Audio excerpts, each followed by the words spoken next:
So over here from my Google Classroom, I have invited out some other email addresses to teach alongside with me.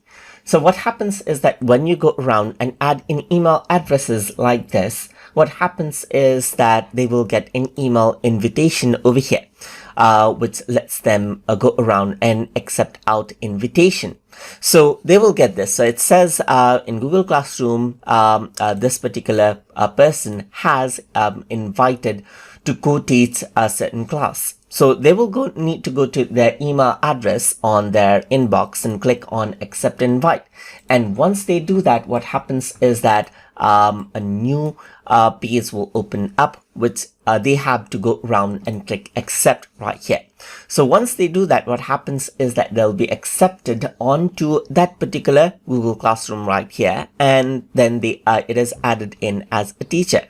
So if I were to go to people right here, now they will be able to access this out, as you can see, just like this. So this is what you have right here. Let me just go around and refresh this page out over here.